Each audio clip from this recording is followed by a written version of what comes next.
Before I get on to the Q&As, answering your guys' questions, I want to tell you guys about the Seed Food and Wine Festival. Not seafood, seed food, as in nuts and seeds. So it's this huge vegan festival that's happening in Miami from November 3rd to the 6th. So a lot of big vegan celebrities, chefs, authors, dietitians, doctors are going to be there. So people like Rich Roll, John Sally, Marco Borges, the guy who coached Beyonce to go vegan, and many more people are going to be there. I'm going to be there. I'm not going to be talking. I'm going to be walking around eating a bunch of vegan food and meeting a bunch of awesome people. So if you guys are going to be there, post down below, let me know. And I'm not sure exactly what times, what dates I will be there, but look out for me. I'll probably be posting stuff online. So yeah, it's going to be a good time. So be there if you can, if you're in the area. And we'll see you guys there. All right, so the first question, it's really long, so I've shortened it for you guys.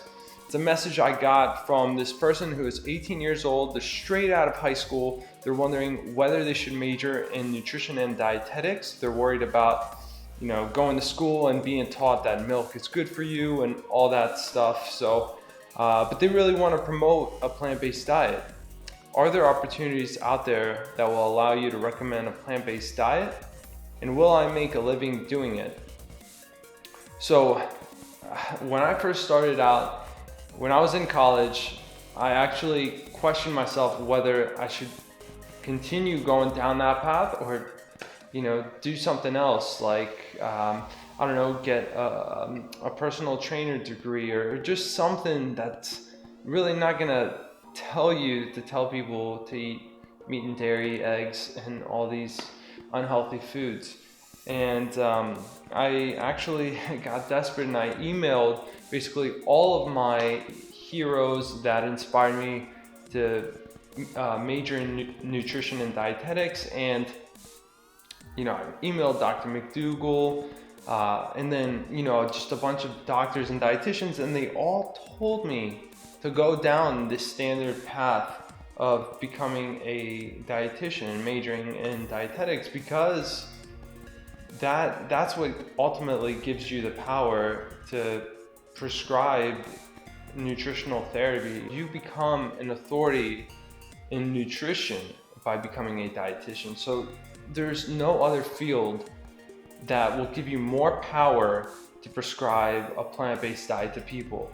And yeah, it sucks, sitting in class and learning about stuff you don't like, that you will never promote. But all of them went through that, and look at the amount of success that not only they gained for themselves as a professional, but the number of people that they have helped with this information. So, I don't want to say, go down the same path that they have and that I have, but, just it's something to think about. You have to make a sacrifice with every decision that you make.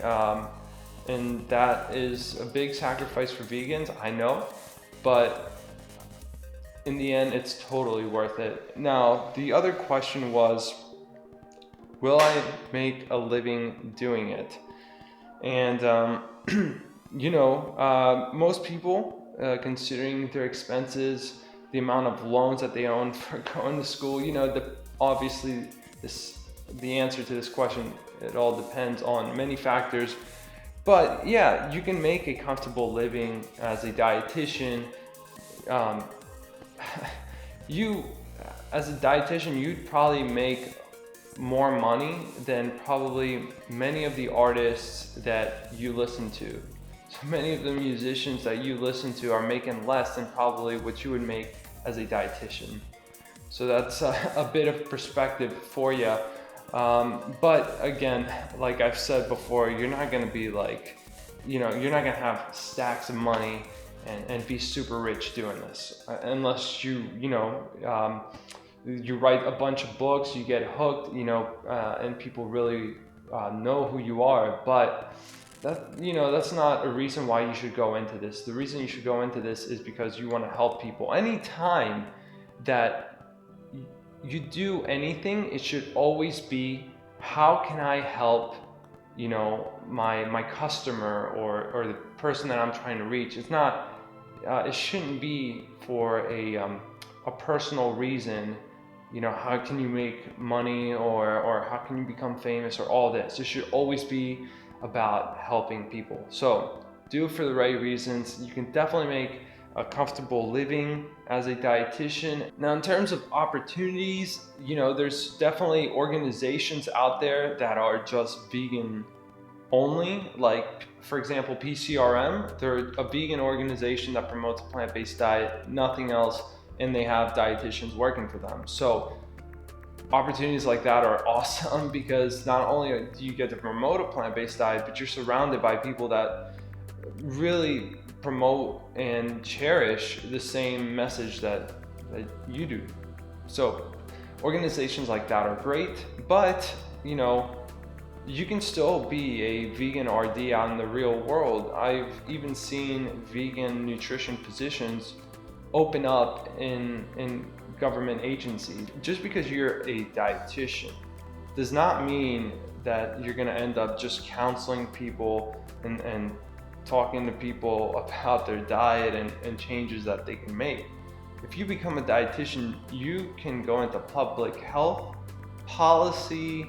There's so many opportunities, and I feel like those opportunities is not, many people don't think of those when they think of dietitians, but those are what ultimately influence the masses. Can you imagine getting a vegan dietitian into policies? Like, that's like the ultimate power. So, you know, there's so many opportunities, and I think, you know, really where the change happens isn't so much from vegan organizations. I mean, that's great that they exist and they do wonderful things for the community, but when you get a vegan dietitian in a place where, you know, people are coming to you and they're all eating a standard American diet, that's where the changes happen. So if you want to do this, if you want to become a dietitian, you're going to have to make sacrifices. You're going to have to do things that you don't like. But I think as long as you stay focused on the end goal and what it is you can do after you become a dietitian, then it'll be worth it. Hey man, I'm watching your 2014 video, Thoughts of a Vegan Dietetic Student. Are you still in school? So yeah, since that video, I've actually graduated with my bachelor's in dietetics. But yes, I am still in school. I'm doing my master's currently through a school called Maryland University of Integrative Health. They're a holistic school, and they offer a bunch of different degrees. I'm doing my master's degree in nutrition currently. So yeah, still pursuing school. I feel like any knowledge, or as long as you can keep furthering your knowledge, is a great thing. And I think more opportunities can come up if you do have your master's. So kind of ties in with the previous question. The more credentials that you have, more opportunities are going to open for you. So I'm currently finishing that up, and yeah. I think they're going to start actually requiring dietitians to have a master's. So if I can get it out early before they require it, can you imagine dietitians who are currently practicing that don't have a master's, and then one day they're like, oh, sorry, you need a master's. I would already have it. So yeah. So I have a few questions from one person, and that's, how did I start my YouTube channel? What program do I use to edit videos? How did I interview all those vegan doctors and public figures? So the first question, how did I start my YouTube channel? So back in March 2013, I started, well, before then, in like 2012 when I became vegan, I started watching a bunch of YouTube videos, got inspired, loved the things that I watched. I wanted to do my part in sharing the same message. And so I just opened up my YouTube channel and started making videos. Just came up with a bunch of topics, wrote them down, and did a little bit of research online and just made videos, and it's been such an awesome journey that I've been on doing this. It's been so gratifying being able to help, anyone. Just one person is all I ask for. If I could help them, that's enough. But I'm still doing it because obviously I help more and more people each and every day, and there's nothing more gratifying than that. So that's how I basically started my channel. Is I just made the decision to get on here. And now the second question is, what program do I use to edit videos? And I've been using this program almost from the start, and it's called ScreenFlow. Really easy way to edit videos, very user friendly. And the thing about ScreenFlow is you can actually record what is on your computer screen. So that is how sometimes I'll use external videos and include them in my video. I just record basically what I'm watching on my screen. So great video editor, and also a screen capture software that you can use. It only works for Macs, but if you have a Mac, definitely recommend it. And the other part of the question is, how did I interview all of those vegan doctors and public figures? So I posted some of those interviews on here. If you don't know already, I have a second YouTube channel called Symposium Films, which I haven't really done much of it in probably over a year now. But that is where I've archived all of my interviews that I've done. I still have plenty of more videos that I haven't even released, just because I've been so busy and focusing more on this channel. But basically all I did was just go on their website, or if I met them in person, I'd ask for their email, ask them if I could interview them sometime in the future. And yeah, all I did was just email and ask them, and most of them have been so, they wanted to help so much. They gave me their time.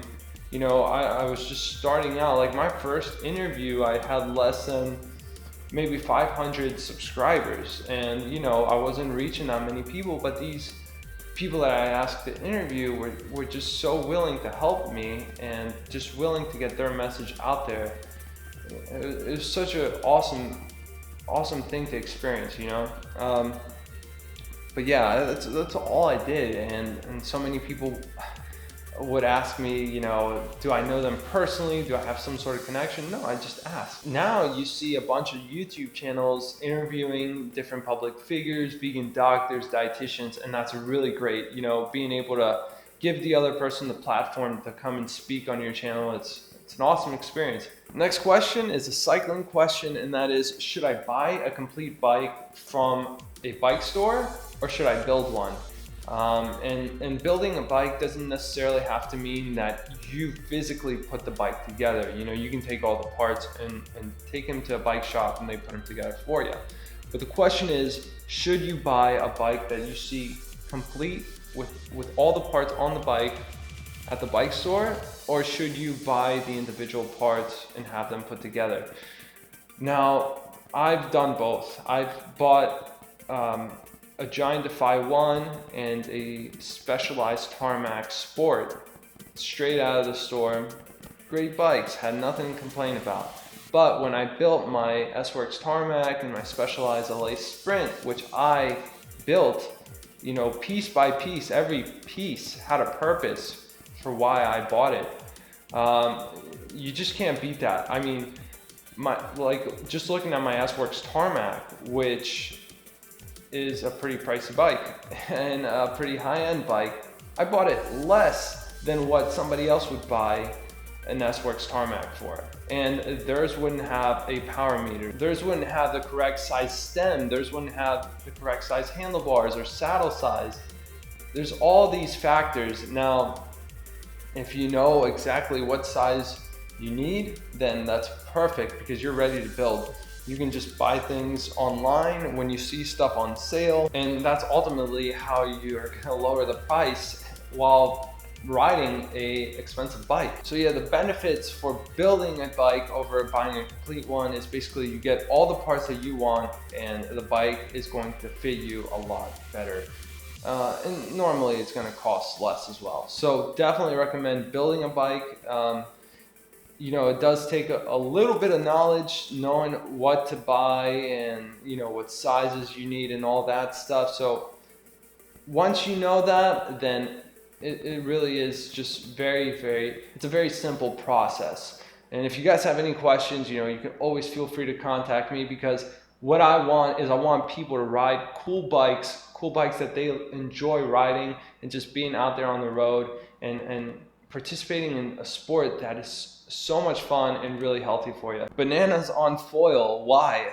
So if you guys saw my last vlog of just showing different parts of South Florida and this apartment here, I guess this person saw that I had bananas on aluminum foil. And why is that? That's just because my bananas started oozing. I like my bananas ripe. Most people eat their bananas yellow. I like them spotty. That's how you should eat them. Anyway, they were just oozing banana juice and getting all over my counter, so I just put an aluminum foil just to prevent the juices from coming out. I am wanting to get a bowl or something to put my bananas in. If you guys have any recommendations, let me know how to store your bananas. I've gotten one of those little like hook things where you hang bananas from, I guess kind of imitates them hanging from a tree. They're pretty cool, but like you need a ton of them for the amount of bananas that I buy. So I don't know if I'm just gonna get like a big bowl for them, but that's basically why, is because my bananas were oozing banana. And the final question is, what is the name of the outro song that I use? And I've gotten this question pretty often, but really haven't answered it. This is the song I'm talking about. So believe it or not, yours truly wrote that song. I wrote that song quite a few years ago. I was messing around with my keyboard and my guitar, and I really wanted something to kind of be spacey and kind of, what do you call it, ambient. So I wrote that song, thought it was pretty cool, ended up using it as my intro, or I'm sorry, my outro. But I think now I'm just gonna go with something a little bit more modern and that catches the masses a little bit better. But yeah, that song is called Wonders of the Night Sky. I had this envision of just like a wide open like field with a bunch of like stars, and like you see the Milky Way and everything, and that song is basically the soundtrack of that vision. Sounds kind of corny, but I'm really an astro geek, and I've always wanted to see the Milky Way just straight out of the sky. You know, I've seen pictures obviously online, but I've always lived in places where light pollution was common. So I don't know, I wrote that song, thought it was cool, used it for my outro. I do have a tip for you, and that is, make sure you put the juice of 1 lemon and 1 lime in your rice. That will change your rice eating experience forever. So juice from 1 lemon and 1 lime. Put that in your rice. Let me know how that goes. So I hope you guys enjoyed this Q&A. If you guys have more questions, post them down below or send them to me on my social media at Bananiac, and I'll answer them in the next Q&A session. And give this video a like if you enjoyed it. And don't forget about the Seed, Food, and Wine Festival in Miami. Really looking forward to that. So if you guys come out, definitely come and say hi. Thank you guys for watching. We'll see you in the next video.